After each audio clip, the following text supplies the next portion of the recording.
Merhaba from Oakley. This is a Rorschach Turkey update from the 27th of January 2026. A quick summary of what's going down in Turkey.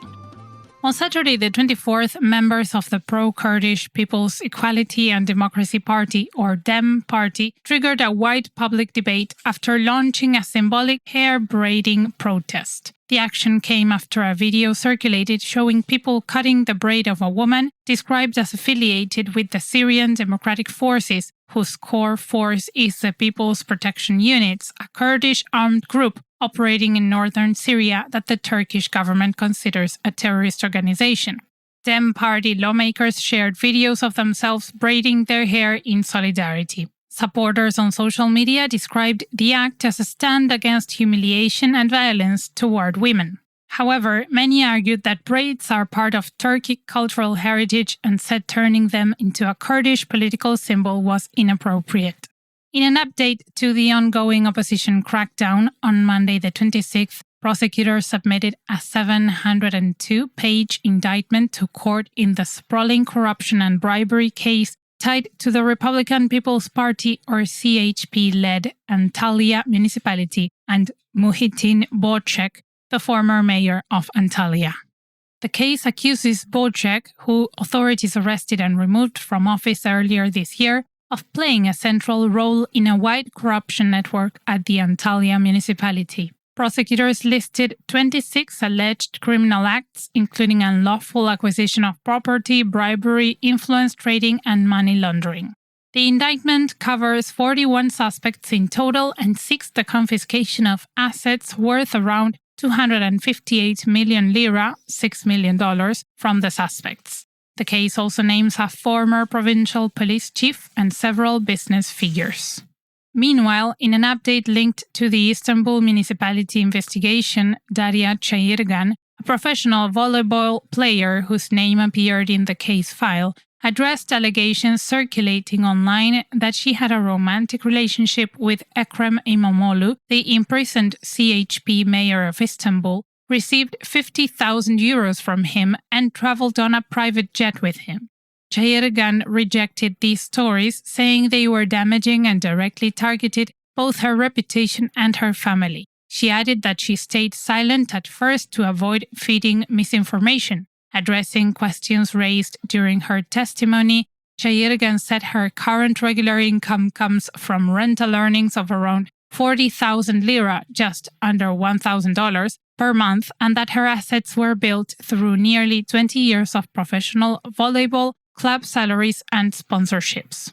On Monday the 26th, Fatih Altaylı, a journalist detained on charges of threatening the president and released in late December after around 190 days, returned to his YouTube channel and addressed speculation that he made a deal with the government to be released. Altaylı said no one offered him freedom in exchange for silence, and no representative from the government contacted him, adding that only opposition politicians advised him to be cautious about his comments. He explained that he delayed restarting his program to spend time with his family and described prison life as restricted and distant, saying meaningful interaction with other detainees was nearly impossible. He added that he plans to focus more on science and knowledge-based content rather than daily political debate going forward, noting public fatigue with political debate. On Tuesday the 27th, fuel prices in Turkey jumped again as petrol stations applied a hike of over a lira per liter on gasoline. The move follows a 1.40 lira or a 3 US cent rise in diesel fuel that took effect on Friday the 23rd, driven by ongoing swings in Brent crude oil, exchange rates, and tax adjustments. After the latest change, gasoline generally sells between 55 and 56 lira per liter, which is around $1.20, while diesel now ranges between 57 and 59 lira, about $1.30 per liter. Drivers online expressed their frustration, noting how fuel costs have steadily climbed and continue to affect household budgets. On Wednesday the 21st, the mayor of the western city of Izmir, said that the city is preparing a cloud seeding project to ease the growing water shortage and confirmed that the municipality has received the necessary permissions from the authorities. He said the plan aims to increase rainfall using artificial rain seeding. A meteorology professor who previously observed similar projects in Turkey said the method is scientifically accepted and now works more precisely with new technology and AI. He explained that the system doesn't create rain from nothing but boosts rainfall from existing clouds. He said rainfall could rise by 10 to 25% if the project is carried out correctly. He stressed that it must be done over water basins rather than cities and warned against speculations linking the method to flooding. Also on Wednesday, officials from the Competition Authority carried out on-site inspections at the Turkish office of the Chinese e-commerce platform Temu, examining company computers as part of a wider regulatory review. Shortly after, Temu disabled its overseas shipping option for users in Turkey, stopping direct orders from China. Purchases are now limited to products stocked in Temu's Turkey-based warehouse. Users say items previously available in the platform's global section no longer appear on the app or website. The change follows a decision announced by the Ministry of Trade earlier this month, which removes the simplified customs procedure for products priced below €30. In similar news, on Monday the 26th, Sözcü news outlet reported that the Association of Turkish Travel Agencies, or TÜRSAB, has filed a lawsuit seeking access bans on 10 widely used international travel platforms, including Airbnb, Trip.com, and Hotels.com. TÜRSAB reportedly argued that these platforms operate in Turkey without the required licenses, tax obligations, or regulatory oversight. The association says this creates unfair competition for licensed travel agencies that must comply with national rules. It also said the legal action aims to prevent consumer harm linked to unregulated services offered through these sites.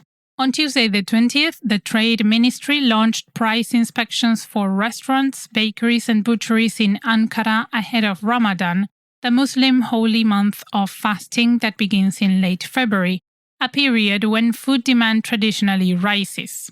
Ministry teams checked whether menus and price lists were clearly displayed at entrances and on tables as required under the updated pricing rules. Teams fined businesses separately for each product that violated the rules. On social media, some users welcomed the inspections and said they could help curb excessive prices before Ramadan. There were also calls for similar inspections across Turkey. In an article published in English, Yusuf Tuna interviews economist Erinç Yıldan on the 46th anniversary of the 24th of January measures, which reshaped Turkey's economy in the 1980s. Yıldan describes the measures as a package focused on export-led growth, currency devaluation, cuts to public spending, wage suppression, price increases for basic goods, and the liberalization of trade, finance, and capital movements. He says the program aimed to restore capital profitability after the global slowdown of the 1970s and could only be enforced through authoritarian rule made possible after the military coup. According to Yıldan, the outcome was a long decline in real wages, union power, and labor's share of national income, alongside the rise of insecure and fragmented work that still defines Turkey's economy today. Check out the article with the link in the show notes.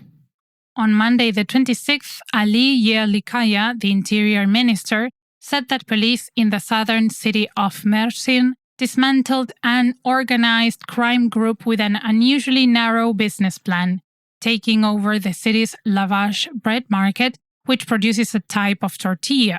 Officers detained 38 suspects in coordinated raids.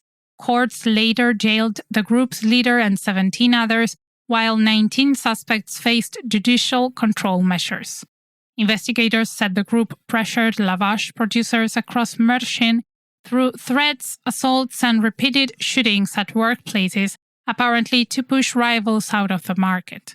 Police seized unlicensed weapons, vehicles, and dozens of bank accounts, linked to billions of lira in transactions. Also on Monday, Timko Mukunski, North Macedonia's foreign and trade minister, shared on social media that he had visited the newly renovated North Macedonian consulate in Istanbul during his trip to Turkey. The renovation of the consulate building aims to give visitors a brighter, more open space and faster service. Nasser Alim, a North Macedonian businessman who operates in Turkey, helped fund the work. And that's it for this week. Thank you for joining us. Hoşça kalın.